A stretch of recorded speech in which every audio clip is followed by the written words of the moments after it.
9h30 à Paris, bienvenue dans la dernière partie de Paris Direct. Au sommaire de cette édition, ce jugement attendu aujourd'hui en France dans le procès de France Télécom devenu Orange. Les anciens dirigeants de l'entreprise étaient jugés pour harcèlement moral. À l'époque, une vague de suicides dans les années 2000 au sein de l'entreprise avait fait la une des médias. Le parquet a requis la peine maximale à leur encontre, 1 an de prison et 15 000 € d'amende. Nous serons en direct du tribunal correctionnel de Paris avec Juliette Montilly. Le Liban, Hassan Diab nommé Premier ministre qui doit maintenant former un gouvernement et la tâche s'annonce compliquée. Il a été choisi par une majorité de députés chiites et chrétiens et seulement une petite minorité de sunnites alliés du Hezbollah. Il est très loin d'être soutenu par le mouvement de contestation. À la haine également, le Royaume-Uni, où le Premier ministre Boris Johnson ne perd pas une minute en ce qui concerne le Brexit. Il présente aujourd'hui à la Chambre des communes le traité de retrait de l'Union européenne. En première lecture, ce texte devrait être adopté mi-janvier. Après le journal, le décryptage d'Axel May consacré à ces 2 déplacements à venir d'Emmanuel Macron. En Côte d'Ivoire d'abord, où il va rayonner avec les soldats. Il se rendra ensuite au Niger. Après Axel May, c'est Axel Simon qui va nous rejoindre pour sa chronique première. Ce sera l'Instant Culture consacré ce matin au premier roman de la comédienne française Irène Jacob. Elle signe Big Bang, un texte qui rapproche 2 éléments essentiels de l'existence, la mort et bien entendu la vie. Voilà pour le sommaire. Tout de suite, journal.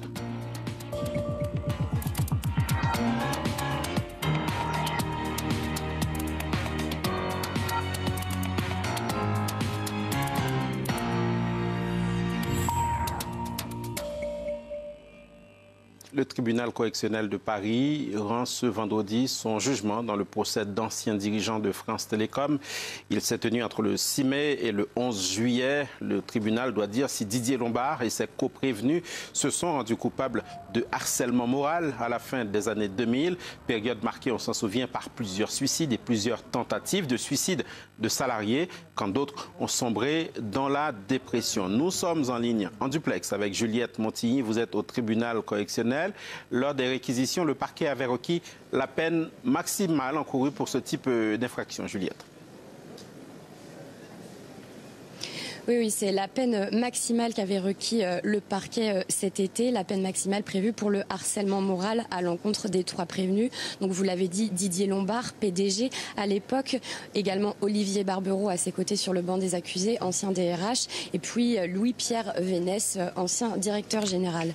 4 autres membres de la direction sont sur le banc des accusés à leur côté pour complicité, et puis également France Télécom comme personne morale.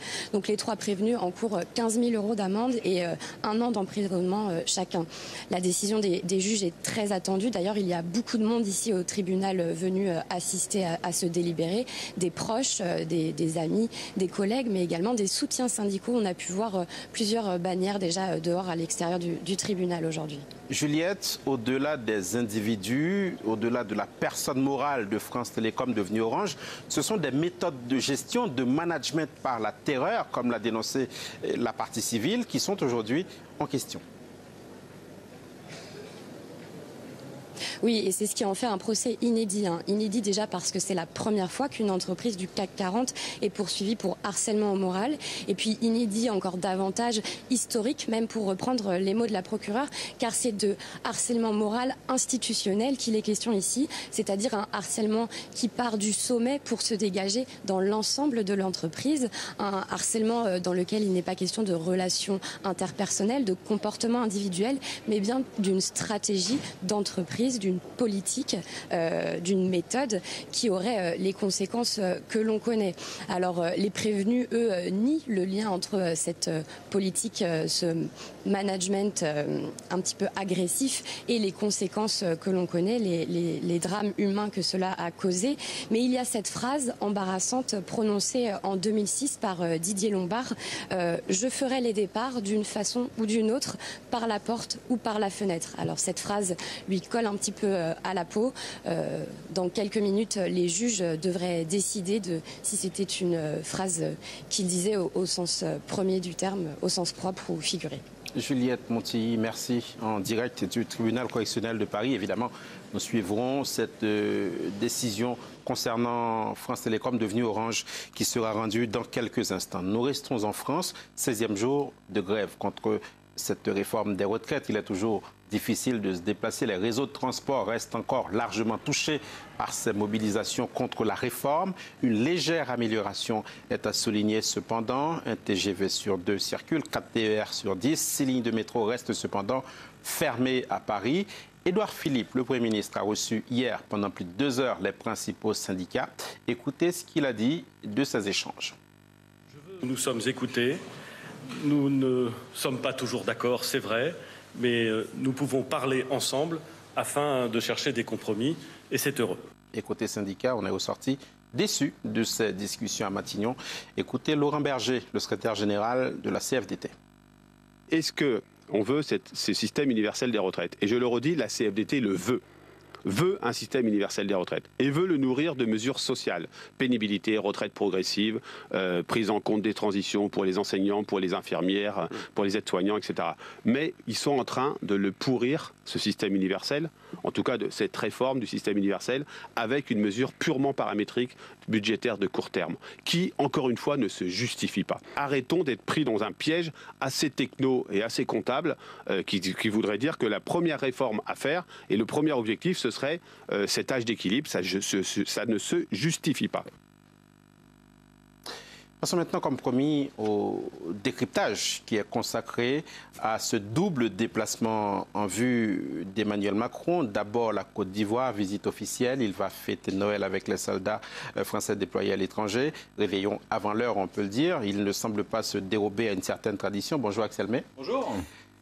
Emmanuel Macron va faire à peu près comme ses prédécesseurs à cette période de l'année, fêter Noël avec des soldats déployés à l'étranger. Oui, après le Niger, il y a 2 ans, le Tchad l'an dernier, place cette année à la Côte d'Ivoire qui abrite le 2e contingent de troupes françaises prépositionnées en Afrique. Après Djibouti, forces qui servent d'appui aux troupes envoyées au Sahel. La lutte contre le djihadisme dans cette vaste région avait été au cœur des 2 précédents déplacements. Elle sera encore au cœur du déplacement ivoirien. Vous voyez donc Niger 2017, Tchad 2018 et Côte d'Ivoire cette année. Et puis, c'est l'occasion pour Emmanuel Macron, loin du climat social plombé par les grèves dans les transports en France, de s'afficher en chef d'État et des armées, de fêter Noël en avance, entouré d'uniformes. Au passage, fêter ses 42 ans, ce sera demain dans un pays où, comme le dit le ministre de la Communication ivoirien et porte-parole du gouvernement, il y a eu des hauts et des bas dans la relation franco-ivoirienne, mais aujourd'hui, elle est au beau fixe. On a bien compris le symbole. Rappelez-nous, Axel, l'importance de la Côte d'Ivoire dans la stratégie d'Emmanuel Macron. Alors déjà, la Côte d'Ivoire, ce n'est pas un pays membre du G5 Sahel, ce G5 avec qui la France lutte difficilement contre le terrorisme. Mais la Côte d'Ivoire a son importance.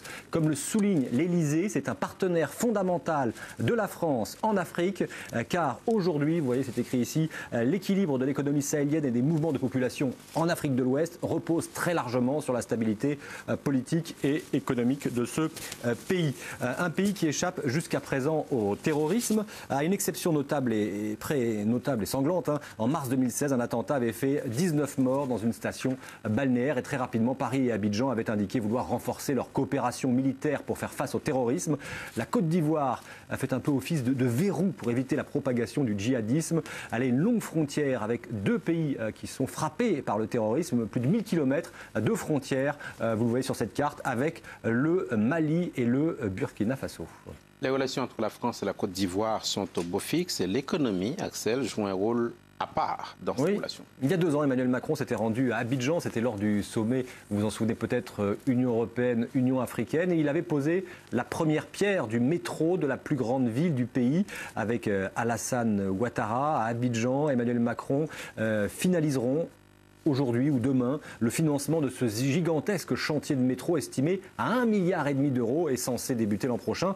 La France se positionne comme le 2e partenaire commercial de la Côte d'Ivoire derrière la Chine qui est devenue incontournable en Afrique et on dénombre près de 700 entreprises françaises. Selon les chiffres du ministère des Affaires étrangères, leur chiffre d'affaires cumulé représenterait environ 30% du PIB de la Côte d'Ivoire. Au total, une douzaine d'accords devraient être discutés entre les 2 présidents pour renforcer ce partenariat économique et il pourrait, je terminerai là-dessus, être aussi question de la réforme dont on parle beaucoup en ce moment, la réforme du franc CFA, de plus en plus rejetée par les populations. L'Elysée se dit ouvert à une réforme mais estime que c'est aux dirigeants africains de prendre l'initiative. Et on rappelle qu'après la Côte d'Ivoire, Emmanuel Macron se rendra au Niger où il sera question de lutte contre le djihadisme au Sahel. Merci beaucoup, Axel May.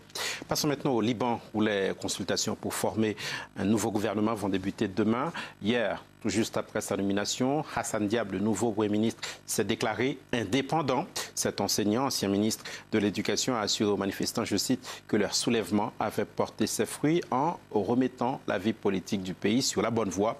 Des manifestants qui, pour beaucoup, ne sont pas satisfaits de ce choix. Hélène Goutani. Il aura fallu plus de 6 heures de tractation pour se mettre d'accord sur un nom. Le nouveau Premier ministre libanais, c'est lui, Hassan Diab, ancien ministre de l'Éducation d'un cabinet dominé alors par le Hezbollah. Il se veut un chef de gouvernement technocrate à l'écoute des manifestants. Pendant 64 jours, j'ai écouté vos voix qui exprimaient la douleur et la colère à cause de la situation dans laquelle nous sommes. Surtout concernant l'étendue de la corruption, et je pense que votre révolte me représente comme elle représente tous ceux qui aspirent à un véritable État libanais. Un État de justice et de loi qui s'impose à tous. L'universitaire de 60 ans, de confession sunnite, comme l'exige la Constitution, a été élu grâce au soutien du Hezbollah et des parlementaires chrétiens proches du président Aoun. En revanche, pas de soutien du bloc sunnite, notamment du parti de l'ancien Premier ministre démissionnaire Saad Hariri, qui n'a pas proposé de candidat. Vous savez que notre bloc voulait former un gouvernement technocrate. Mais cette suggestion n'a pas été acceptée par la majorité.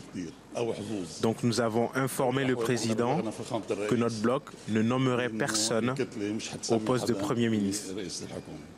Affilié à aucun parti, Hassan Diab promet la formation d'un gouvernement constitué de personnalités indépendantes. Mais sa nomination a déjà suscité des réactions parmi les manifestants qui lui reprochent sa participation à un gouvernement jugé corrompu. Depuis 2 mois, le mouvement de contestation réclame la composition d'un cabinet de technocrates indépendants de la classe politique au pouvoir depuis 1990. L'Algérie, 44e vendredi de manifestation en perspective pour le mouvement Irak, tandis que hier, le président Abdelmajid Tebboune était investi. Il a appelé le mouvement de contestation au dialogue, un président dont beaucoup ne veulent pas. Ils descendront à nouveau, notamment dans les rues d'Alger aujourd'hui. Au Royaume-Uni, le Brexit se rapproche à grands pas. C'est aujourd'hui que le traité de retrait de l'Union européenne est proposé pour ratification à la Chambre des communes. Une première lecture va avoir lieu et peut-être un premier vote, mais son adoption définitive ne devrait pas intervenir avant la mi-janvier. Coralie Enel. Boris Johnson a déjà conclu un accord avec l'Union européenne sur le Brexit. Il doit maintenant le faire adopter par le Parlement. Première étape, l'ouverture des débats à la Chambre des communes ce vendredi. La loi d'application de l'accord sera ensuite amendée par la Chambre des lords. Boris Johnson se donne 3 semaines pour passer l'épreuve de la navette parlementaire.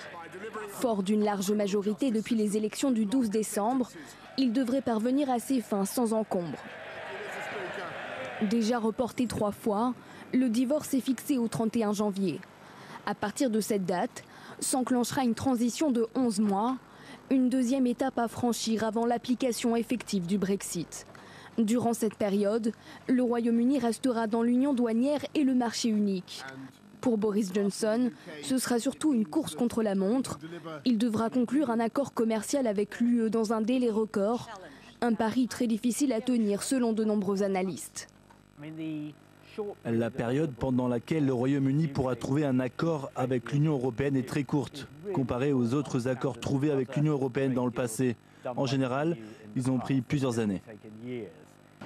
Troisième et dernière étape, la fin de la période de transition et le début d'une nouvelle relation avec l'Union européenne.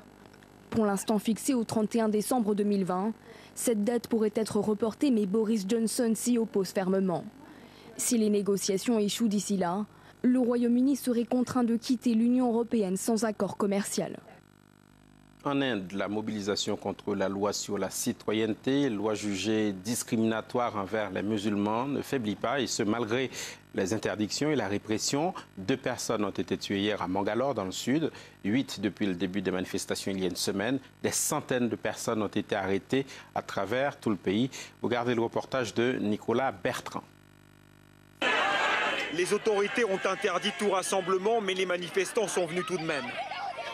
Résultat des centaines d'arrestations d'hommes, de femmes, parfois de personnes âgées. 11 villes indiennes ont connu des manifestations aux 4 coins du pays. Parfois émaillées de violence. Ici à Lucknow, les policiers renvoient des pierres jetées par les protestataires. À New Delhi, une vingtaine de stations de métro ont été fermées, tout comme les autoroutes, pour empêcher les manifestants de s'organiser.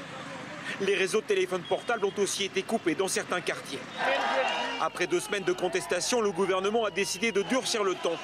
Mais la mobilisation est encore plus forte. On défend le principe de laïcité qui régit notre pays. On continuera à se battre tant que la loi n'est pas retirée. Ils réclament le retrait de la loi sur la citoyenneté, votée et approuvée il y a 8 jours. Cette loi permet à des réfugiés de devenir citoyens indiens, à la condition qu'ils ne soient pas musulmans. Une loi ouvertement hostile à l'islam, d'un gouvernement nationaliste hindou décidé à écarter les musulmans venus de l'extérieur. Mais pour beaucoup d'Indiens, cette discrimination ne passe pas. Le gouvernement actuel veut nous diviser sur la base de nos religions. Nous tous, musulmans, chrétiens, hindous, sikhs, nous sommes tous indiens, citoyens du même pays. Seule la Cour suprême indienne peut encore décider d'interdire cette loi si elle la juge anticonstitutionnelle. La plus haute juridiction entendra toutes les parties le 22 janvier prochain. D'ici là, les manifestations devraient se poursuivre à travers tout le pays. L'Australie est toujours en proie aux flammes. Le mercure a flirté avec les 50 degrés dans certaines régions. Hier, 2 pompiers ont été tués, 3 autres blessés. L'état d'urgence a été décrété dans le sud-est. Depuis septembre, au moins 3 millions d'hectares de terrain sont partis en fumée. Plus de 800 maisons ont été détruites. Le Premier ministre du gouvernement australien a très critiqué pour être parti en vacances pendant ces événements, a décidé d'interrompre ses vacances et a présenté ses excuses. Le rappel, avant la première d'Axel Simon de 2 principaux titres à la une de l'actualité internationale. D'abord le Liban, où Hassan Diab, nommé hier Premier ministre, doit maintenant former un gouvernement. La tâche s'annonce compliquée.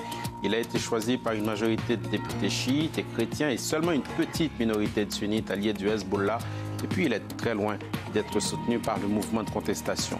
La France, 16e jour de grève. Les syndicats restent mobilisés contre la réforme des retraites. Hier, ils ont rencontré le chef du gouvernement, Édouard Philippe. Une réunion décevante sans avancée majeure. Une nouvelle journée de manifestation est d'ores et déjà annoncée le 9 janvier prochain. Comme promis, je suis en compagnie d'Axel Simon qui vient nous présenter sa première culturelle. Bonjour Axel. Bonjour Philomé. Aujourd'hui, le premier roman de la comédienne Irène Jacob. Oui, elle signe Big Bang chez Albin Michel. Irène Jacob, la comédienne qui s'essaie à la littérature avec un roman qui est une autofiction sensible, touchant et aussi très inspirant. Et elle raconte en fait des morceaux de vie dans un contexte personnel particulier, à la fois la coïncidence du deuil et de la naissance. Le deuil d'un côté de son père, qui était un grand scientifique, Maurice Jacob, qu'elle appelle physicien de l'univers. C'était l'un des plus grands spécialistes de physique quantique, la physique des particules, à qui elle rend un très bel hommage. Elle parle de son intelligence, mais aussi de sa sensibilité et de sa grande mélancolie parfois. Et parallèlement à ce deuil, elle parle de la maternité et de la naissance de l'un de ses enfants, son dernier fils. Elle avait envie en fait d'écrire sur l'origine de la vie et puis aussi sur la fin de vie, et entre ces 2 bornes-là, de parler de l'infiniment grand et de l'infiniment petit, une forme de mystère, donc le Big Bang. Elle avait à cœur en fait de parler de transmission et de souvenirs et d'émotions, et c'est ce qu'elle nous explique. Écoutez-la. J'avais envie de raconter aussi la charge affective de tous ces bras qui nous ont portés et qu'on va transmettre à notre tour, qu'est-ce qu'on reproduit en reproduisant. Donc voilà, c'est un livre sur la transmission, mais aussi sur ce rêve de l'infiniment grand qui rejoint l'infiniment petit. Ce moment de préparation comme de deuil me paraissaient des moments de passage qui pouvaient me permettre de parler concrètement de quelque chose qui nous traverse tout le temps en fait. On est toujours traversé d'éternité, de choses beaucoup plus grandes que notre quotidien. Elle écrit donc sur ce qui est presque difficile à dire, impossible, l'indicible et l'invisible, et elle le fait avec beaucoup de talent. Est-ce qu'on peut dire que son entrée en littérature est réussie pour Irène Jacob ? Oui, des écrans à l'écriture, il n'y a qu'un pas avec Irène Jacob. C'est vraiment une entrée qui est très belle, très réussie, très inspirante. Un mot de cette comédienne, sa carrière au cinéma a commencé à l'année de ses 18 ans avec Louis Malle, quand elle a joué dans Au revoir les enfants, et puis après sous la direction de Jacques Rivette. C'est auprès du cinéaste polonais Krzysztof Kieślowski qu'elle va se révéler auprès de la critique et aussi du public. Elle est à l'affiche à 24 ans de La double vie de Véronique, qui lui a valu le prix d'interprétation au Festival de Cannes en 1992. Et puis elle rejouera après sous la direction de Krzysztof Kieślowski, le Polonais, dans la trilogie Bleu, Blanc, Rouge. Elle jouera, elle, dans Rouge, auprès de Jean-Louis Trintignant. C'est une actrice qui est très exigeante, qui poursuit sa carrière aussi à l'international, parallèlement. Elle a toujours gardé vraiment les pieds sur terre. Elle a toujours dit qu'en fait, ce qui l'inspirait pour ses rôles, c'est vraiment la vie, les gens, en somme, le quotidien. Là, on la voit auprès de Krzysztof Kieślowski. Et en fait, cette inspiration à travers le quotidien, cela vaut aussi bien pour l'écriture que pour ses rôles au cinéma. Et avec nos documentalistes ici à France 24, on a réussi à trouver une belle archive qui en est la preuve. Écoutez-la, c'était en 1993. Ce qui m'intéresse dans la vie, c'est les gens. Voilà, moi je crois que c'est ce qui m'intéresse en général.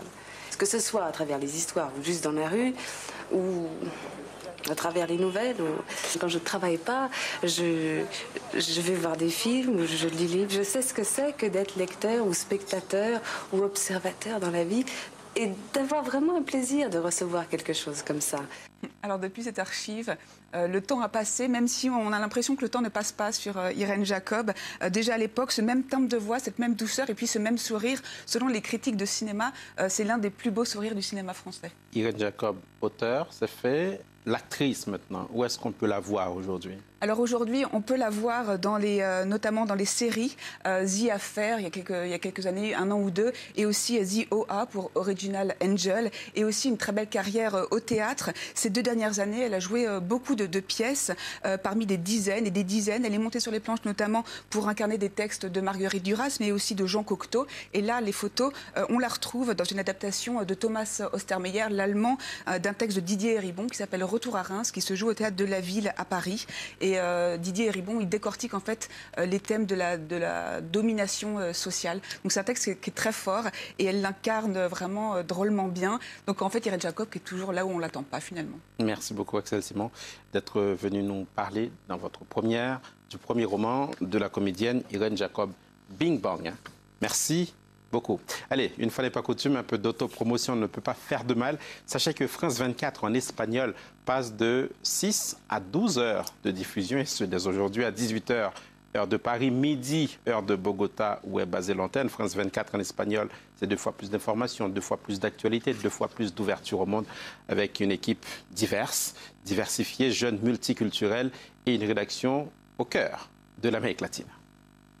Muy buenas noches, bienvenidos a las noticias de France 24. France 24 en espagnol, plus de 2 ans que nous proposons au public hispanophone une information alternative sur les principaux événements et leurs protagonistes en Amérique latine, en France et dans le monde. En France 24 es momento de hablar de ciencia y tecnología. Hola, bienvenidos a Migrantes, el programa semanal de France 24 sobre el éxodo. Soy Ángela Gutiérrez, jefa de redacción de France 24 en español y presentadora de Reporteros. La cultura machista está fuertemente arraigada en el mundo, pero eso no es lo normal. En France 24 en español lo sabemos. Todas las semanas entrevistamos a personalidades de diversos ámbitos con quienes analizamos los que son los principales temas de América Latina y de todo el mundo. France 24 en espagnol, c'est gage de qualité. Plus de 30 journalistes à Bogota et plus de 40 correspondants dans le monde vous informent chaque jour avec profondeur, véracité et engagement au sujet des événements les plus importants de l'Amérique latine et du monde.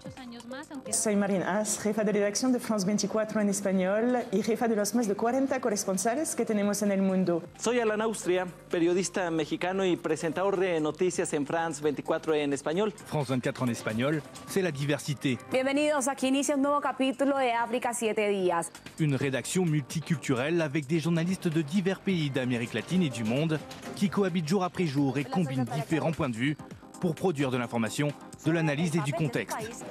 Soy Natalie Quiroga, jefe de booking de France 24 en español. Soy Federico Cuellar Verena, soy cronista deportivo y vengo de Argentina.